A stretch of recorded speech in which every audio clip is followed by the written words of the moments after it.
السلام علیکم۔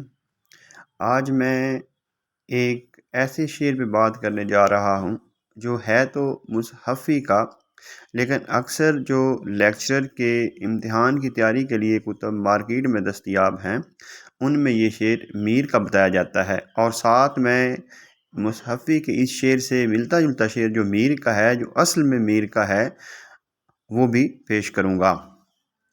شام سے کچھ بجھا سا رہتا ہے، شام سے کچھ بجھا سا رہتا ہے، دل ہوا ہے چراغ مفلس کا۔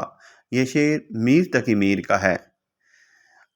شام سے ہی بجھا سا رہتا ہے، شام سے ہی بجھا سا رہتا ہے، دل ہے گویا چراغ مفلس کا۔ یہ شعر مصحفی کا ہے، لیکن عموماً یہ ہوتا ہے کہ یہ شعر جو ہے وہ میر تقی میر کا بتایا جاتا ہے، لیکن یہ لیکچرر اردو کے امتحان میں کئی بار یہ شعر پوچھا بھی گیا ہے، اس لیے اس کی درستی کر لینی چاہیے۔ باغ و بہار کے دیباچے میں میر امن نے خود کو کیا کہا ہے؟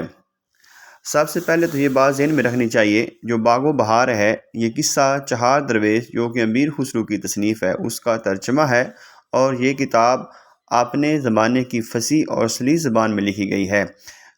میر امن جو ہیں یہ خاص دہلی کے رہنے والے تھے، اور ان کی زبان جو ہے وہ ٹھیٹھ دلی کی زبان ہے اور سند کا درجہ رکھتی ہے۔ تو میر امن نے باغ و بہار کے دیباچے میں خود کو جو ہے وہ دلی کا روڑا کہا ہے۔ میر امن کا نثر میں وہی مرتبہ ہے جو میر تقی میر کا غزل گوئی میں ہے۔ یہ کس نے کہا ہے؟ یہ سر سید احمد خان نے کہا ہے۔ باغ و بہار میں کتنے درویشوں کا قصہ ہے؟ باغ و بہار میں بنیادی طور پر 4 درویشوں کا قصہ ہے۔ باغ و بہار میں کل کتنے قصے ہیں؟ باغ و بہار میں کل 5 قصے ہیں، 4 درویشوں کے قصے ہیں اور ایک بادشاہ کا قصہ ہے۔ اور یہ بھی یاد رکھنا چاہیے کہ باغ و بہار پہلی بار جو ہے 1802 میں شائع ہوئی تھی، لیکن یہ نامکمل صورت میں تھی، مکمل نہیں تھی، غالباً 102 صفحے اس اشاعت میں شائع ہوئے تھے۔ تو جو باقی حصہ ہے بعد میں دوبارہ جو ہے وہ 1804 میں مکمل کتاب کی صورت میں جو ہے وہ شائع ہوئی تھی۔